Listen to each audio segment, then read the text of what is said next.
with an embroidered waist belt worn by the Kodwas known as kufia. It resembles the kufia worn by the Arabs and the Kurds.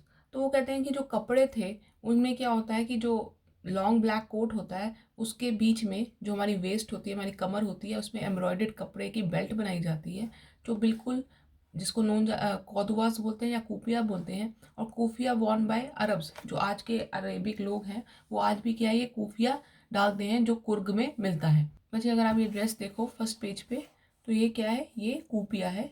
यहाँ पे embroidered belt लगी होती है, long coat डाला होता है black colour का, और ये बिल्कुल क्या है अरेबिक ओरिजिन जैसा महसूस होता है। कुर्गी homes have a tradition of hospitality, and they were more than willing to recount numerous tales of beggar related to their sons and fathers. तो कुर्गी होम्स बहुत जाने जाते हैं उनकी हॉस्पिटैलिटी के लिए, उनकी मेहमान नवाजी के लिए। और जब भी हम वहाँ पे लोगों ठहरते हैं या मिलने का मौका मिलता है तो वो अपनी कहानी सुनाते हैं। टेल्स ऑफ वेयर, वेयर का मतलब होता है ब्रेवरी, करेज की स्टोरी सुनाते हैं कि जो उनकी बच्चे हैं और या फादर्स हैं, सन्स हैं, वो आर्मी में कैसे उन्होंने करेजियसली या ब्रेवली फाइट किया है। The Coorg regiment is one of the most decorated in the Indian army. तो कुर्ग रेजिमेंट सबसे डेकोरेटिव रेजिमेंट है इंडियन आर्मी में। Plus the first chief of the Indian army is general Cariappa was a Coorgi. तो जो सबसे पहले आर्मी के चीफ आर्मी के थे वो भी कौन थे, जनरल कैरियप्पा, जो वो भी कुर्गी थे।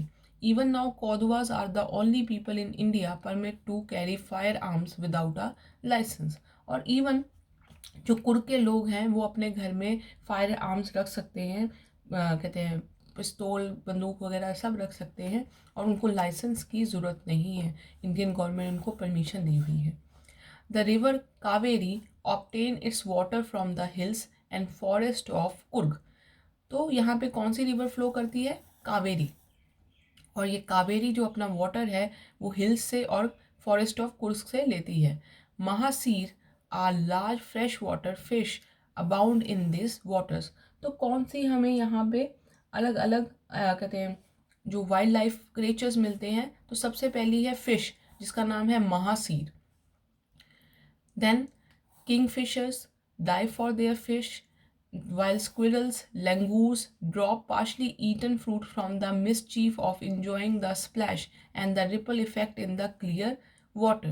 तो कौन कौन से जो वाइल्ड लाइफ क्रिएचर्स यहाँ मिलते हैं, महासीर जो एक फिश है, दूसरी किंग फिशर बर्ड जो उस फिश को पकड़ने के लिए वाटर में मूव करती है, स्क्विरल्स हैं, गिलहरियाँ हैं, लंगूर्स हैं जो जो जो खाते हैं उसको वाटर में ड्रॉप कर देते हैं मिसचीफली इंजॉय करने के लिए।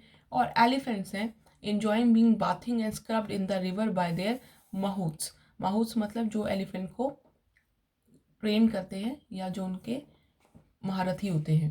तो एलिफेंट्स हैं वो भी वहाँ पे वाटर में रिवर कावेरी में इंजॉय करते हैं, बात करते हैं। The most laid back individual become converts to the life of high energy adventure with river rafting. तो वो कहते हैं कि सबसे मज़ा कहाँ पे आता है कि लाइफ को हाई एनर्जी देने का एडवेंचर क्या है, रिवर राफ्टिंग। आपको पता है ना रिवर राफ्टिंग क्या होती है, एक बोट में बैठकर रिवर को क्रॉस करने के लिए दिया जाता है। तो वहाँ पे वो बहुत फेमसली ऑर्गेनाइज किया जाता है। यू कैन से कि ये वाटर एडवेंचर्स है वहाँ पे इंजॉय करने के लिए। कैनोपिंग, कैनोपिंग का मतलब होता है कि एक नैरो बोट में बैठकर जो वाटर है उसको क्रॉस करना। रैपलिंग मतलब आपने रोप दिया और माउंटेन को चढ़ने के लिए, रॉक क्लाइंबिंग में जिसको कहते हैं। एंड माउंटेन एंड बाइकिंग, तो वहाँ पे मोटर बाइकिंग भी होती है। Numerous walking trails in this region are a favourite with trekkers. तो ट्रैकर्स को मूव करने के लिए वहाँ पे बहुत सारे वॉकिंग पाथ दिए गए हुए हैं। ट्रेल्स का मतलब पाथ होता है, तो वो बहुत आराम से वहाँ पे चल सकते हैं माउंटेन एरिया में। Bird, bees and butterflies are there to give you a company. Macaws, Marlborough squirrels, langurs, and splendid lories keep a watchful eye from the tree canopy. I do, however, prefer to step aside for wild animals. तो ये सारी जो wild creatures हैं, bird, बीज, butterflies, ये वहाँ पे आपको कंपनी देती हैं जब आप ट्रैकिंग करते हैं। और मैक्यूज जो एक मंकी की स्पीशीज़ है, मालाबार स्क्विल्स, गिलहरी, लंगूर्स और स्प्लेंडर लॉरिस, ये सब आपके ऊपर एक वॉचफुल आई रखते हैं ऊपर टॉप ट्री पे बैठकर। The climb to the Brahmagiri hills, तो वहाँ पे कौन से हिल्स हैं? Brahmagiri hills bring you into a panoramic view of the entire misty landscape of Coorg. तो कहते हैं जब हम ब्रह्मगिरी हिल्स पे क्लाइम करते हैं तो सबसे टॉप पे जाके हमें यहाँ पे बहुत ब्यूटीफुल व्यू मिलता है सिटी का। मिस्टी मतलब होता है फॉगी, धुंधला landscape of Coorg. A walk across the rope bridge leads to a 64-acre island of Nisargandhama, running into the Buddhist monks from India's largest Tibetan settlement at nearby Bailakupi is a bonus. The monks in red ochi and yellow robes are amongst the many surprises that wait to be discovered by visitors searching for the heart and soul of India right here in Kurg.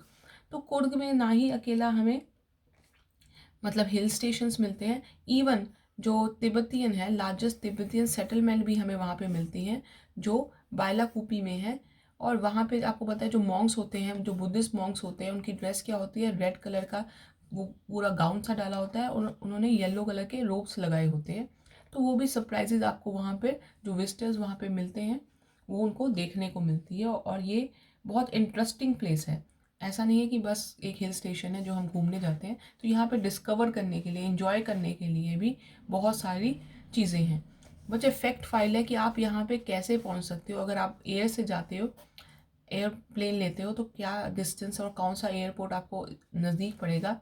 अगर आप bye rail जाते हो तो rail के लिए आपको सबसे rail head कौन सी पड़ेगी। अगर आप रोड जाते हो तो आपको कौन सी रोड से जाना पड़ेगा। So these are the questions which you need to be covered in your notebook, and this marks the end of this chapter part 2. Till then, thank you, take care बच्चे।